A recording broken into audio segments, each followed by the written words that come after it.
Hello, dear students. Today we proceed with our next topic of chapter number 10, that is graphic determination of medium. So, in this, median values of a series may also be determined through the graphic presentation of the data in the form of ogives. It means that कि जो median value है उसे हम graphic presentation of data से भी निकाल सकते हैं in the form of ogives, and this may be done in two ways. दो तरीके हैं उसे निकालने के और present करने के. Presenting the data graphically in the form of less than or more than ogive. हम डाटा को प्रेजेंट कर सकते हैं लेस देन या फिर मोर देन ogive में. सेकेंड है present the data graphically and simultaneously in the form of less than और मोर देन ogive. मीन्स हम एक ही ग्राफ में दोनों को प्रेजेंट करके साइमल्टेनियसली भी मीडियन वैल्यू कैलकुलेट कर सकते हैं. So first approach we are having less than और more than ogive approach. According to this approach, a frequency distribution series is first converted into less than or more than cumulative series as in the case of ogives. देखते हैं आपके पास question में frequency distribution series होगी, आपने उस series को convert करना है लेस देन और मोर देन क्यूमुलेटिव सीरीज में. सेकेंड है data are presented graphically to make a less than और मोर देन ogive. डाटा को हमने प्रेजेंट करना है ग्राफिकली लेस देन और मोर देन ogive में. उसके बाद हमने n/2th item of the series को निकालना है from the point. A perpendicular is drawn to the right to cut the cumulative frequency curve. और कहते उसे कैलकुलेट करते हुए हम परपेंडिकुलर ड्रॉ करेंगे राइट में ताकि वो कट करे क्यूमुलेटिव फ्रिक्वेंसी कर्व को. सो नेक्स्ट है the median value of the series is the one where the cumulative frequency curve is cut by the perpendicular corresponding to x-axis. median value कहते हैं वो होगी जहाँ पे CF कर्व है जो वो कट होगा और परपेंडिकुलर होगा एक्स एक्सिस पे, वो जो पॉइंट होगा that is your median value. This can be more clear with the illustration. Let us proceed with that. First illustration है आपकी determine the median value of the following series using the graphic method. So पहले मैं less than approach को use कर रही हूँ. Firstly मैंने marks और नंबर ऑफ स्टूडेंट्स ऐसे ही उतार लिए क्वेश्चन से.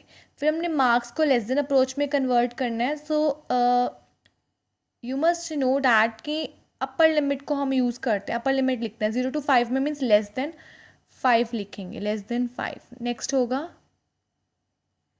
Less than 10. Next is less than 15. Next is less than 20. Next is less than 25. Next is less than 30. Next is less than 35. Next is less than 40. Okay, then we calculate the CF. CF कैसे निकालते हैं? Plus करके 4. 6 + 4 10. 10 + 10 20. 20 + 10 30. 30 + 25 55. 55 + 22 77. 77 + 18 95. 95 + 5 100. So in this way we will calculate less than ogive. Have a look on the graph on the next page. This is your graph. Y-axis, x-axis. In x-axis we have written the marks 5, 10, 15, 20, 25, 30, 35, 40 and this is 5. So इस पे सबसे पहले हमने 4 locate किया है, then 10, then 20, then 30, then 55, then 77, then 95, then 100. Means हमने points को plot किया है. कौन से पॉइंट्स को प्लॉट किया है? CF के पॉइंट्स को प्लॉट किया है. नंबर ऑफ स्टूडेंट्स हम y एक्सिस पे लेंगे, मार्क्स हम x एक्सिस पे लेंगे and we join the points. इस पॉइंट्स को ज्वाइन करेंगे. आपको मैंने ये बताया मीडियन वैल्यू वो होती है, आपको पता है टोटल n कितना था 100, तो 100 डिवाइडेड बाई 2 इज़ 50. तो 50 पे आपने F से 50 मार्क किया. इसको जहाँ कट कर रहा है उसके परपेंडिकुलर x एक्सिस पे देखना है, डैट इज़ योर मीडियन. तो यहाँ पे ये 24 पे लाई कर रहा है, तो 24 is your point of median, that is 24. It is a point.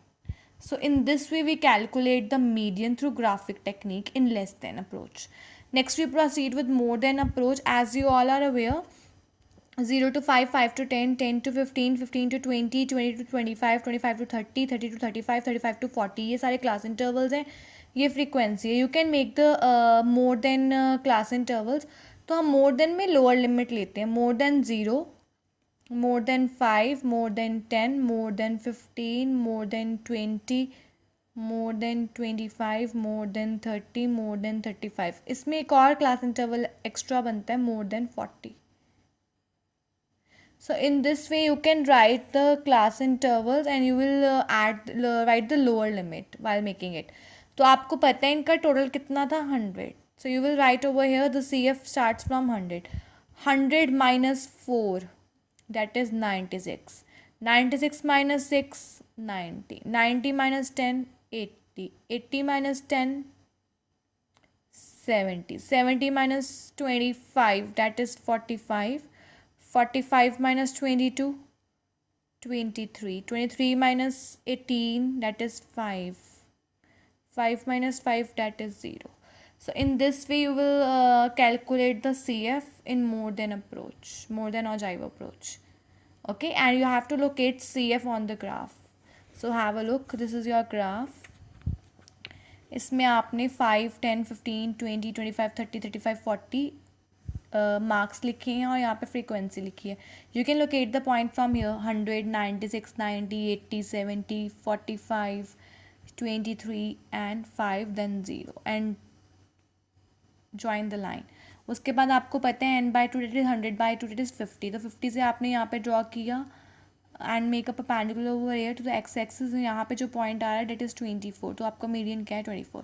In this you can calculate the median through the graphic technique in more then approach. So basically इससे ये पता चलता है कि हम मीडियन कैसे कैलकुलेट करते हैं और आपको ये एक चीज़ की भी क्लैरिटी होती है कि लेस देन में जो ग्राफ था वो नीचे से ऊपर बनता है और मोर देन में जो ग्राफ है वो ऊपर से नीचे की ओर बनता है. ठीक है, as it is in descending order. 100 से स्टार्ट हुई थी और वो नीचे से 0, 4, 10 ऐसे स्टार्ट हुआ है. Next we proceed with the second approach. पहली अप्रोच थी लेस देन और more than ogive approach. Next approach है less than and more than ogive approach कि एक ही ग्राफ में साइमल्टेनियसली हम ड्रॉ करेंगे. Another way of graphic determination of the median in simultaneously graph presentation of both the less than and more than ogive. कि एक दूसरा तरीका ये है कि हम ग्राफिकली मीडियन को डिटरमाइन करते हैं साइमल्टेनियसली एक ही ग्राफ पे लेस देन और मोर देन ऑजाइव को ड्रॉ करके. Mark the point E where the ogive curves cut each other. जहाँ पे ये दोनों कर्व्स कट होंगे उसे हम क्या मार्क करेंगे E. Draw a perpendicular from that point. उसी पॉइंट से परपेंडिकुलर ड्रॉ करेंगे एक्स एक्सिस पे और कॉरेस्पॉन्डिंग वैल्यू क्या होगी मीडियन वैल्यू होगी as you all are aware. So this is your illustration.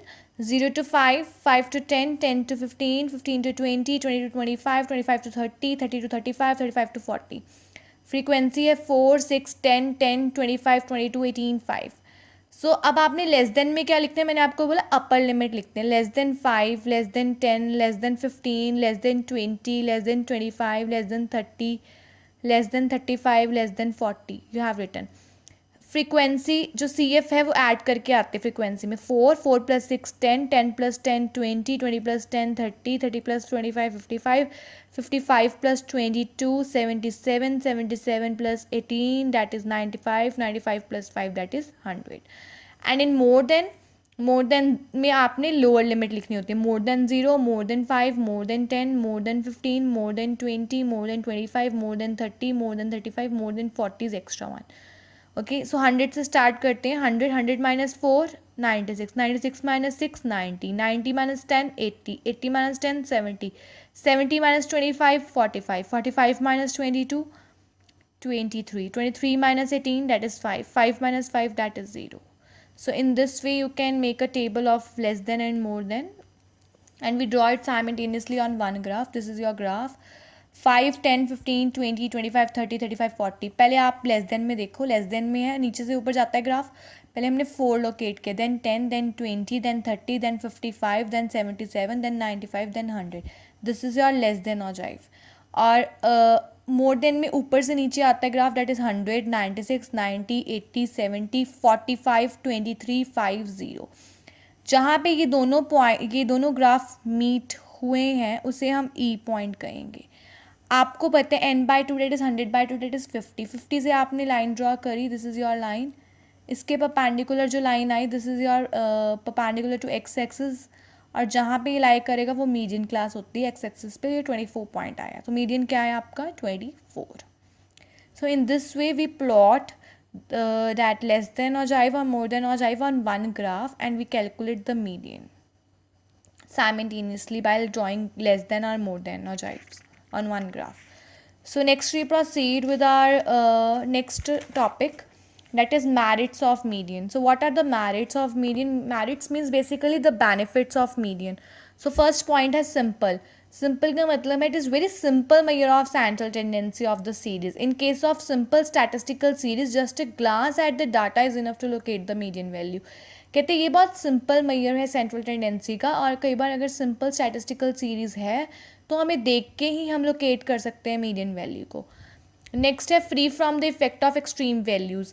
It means that कि जो अर्थमेटिक मीन था it is free from it is distorted by the extreme values of the series, but जो median value है it is not distorted by the extreme values of the series, it is free from the effect of extreme values. Third point है certainty. Certainty का मतलब है ये another merit है, another benefit है median का. Median value हमेशा एक सर्टेन स्पेसिफिक वैल्यू हमें प्रोवाइड करवाती है एक सीरीज़ में. फोर्थ पॉइंट है real value. Median value is a real value and it is a better representative value of the series compared to the arithmetic average, the value of which may not exist in the series at all. कहते हैं जो median value है वो एक real value provide करता है और better representative value है as compare to the arithmetic mean और अर्थमेटिक एवरेज. फिफ्थ पॉइंट है graphic presentation. Beside the algebraic approach, median value can be estimated through the graphic presentation of data. कहते algebraic approach के अलावा जो median value है उसे हम graphic presentation से निकाल सकते हैं. So this is the 5 merits. Sixth merit is also over here. Possible even when data is incomplete. कहते हैं जो मीडियन है ये तब भी हम एस्टिमेट कर सकते हैं अगर कोई सर्टेन इनकम्प्लीट सीरीज़ है. It is enough if one knows the number of items in the middle item of the series. अगर कहते हैं हमें एन पता है और middle item of the series पता है, we can easily locate the median. So it is possible even when the data is incomplete. So I repeat the points again. Number 1 point is simple. Second is free from the effect of extreme values. Third is certainty. Fourth is real value. Fifth is graphic presentation. Sixth is possible when data is incomplete. And what are the demerits? Demerits का मतलब होता है limitations. कि क्या limitations हैं? Number 1 is lack of representative character. Median fails to be a representative measure in case of such series, the different values of which are wide apart from each other. Also, median is of limited representative character as it is not based on all the items in the series. कहते जो median है वो हमें एक representative major नहीं बताता सच series में, क्योंकि कई बार जो वैल्यूज़ होती हैं वो बहुत वाइड अपार्ट होती हैं एक दूसरे से. और कहते हैं कई बार ये होता है कि सीरीज़ है उसमें जो items it is not based on all, median is not based on all the items in the series. So it lacks the representative character, and this is the basic limitation too. Next है unrealistic. Unrealistic का मतलब है when median is located somewhere between the two middle values, it remains only an appropriate measure not a precise value. कहते जब median है कई बार हम जब locate करते हैं दो middle values पे locate हो जाता है और वो हम एक appropriate measure नहीं show करता. मतलब like it's remain only an appropriate measure. Unrealistic answers provide होते हैं मीडियन के. नेक्स्ट है lack of algebraic treatment. Arithmetic mean में कैपेबिलिटी थी कि उससे हमें फर्दर अलजेब्रिक ट्रीटमेंट हम कर सकते थे, but in case of median it is not over there. अगर हम मीडियन को मल्टीप्लाई करेंगे number of items in the series will not give us the sum total of values of the series. इससे हमें सम टोटल प्रोवाइड नहीं होता. So arithmetic mean is capable of further algebraic treatment but median is not. For example, if we multiply the median with the number of items in the series, it will not give us the sum total of values of the series. So what are the demerits of median? Number 1 is lack of representative character. Second is unrealistic. Third is lack of algebraic treatment.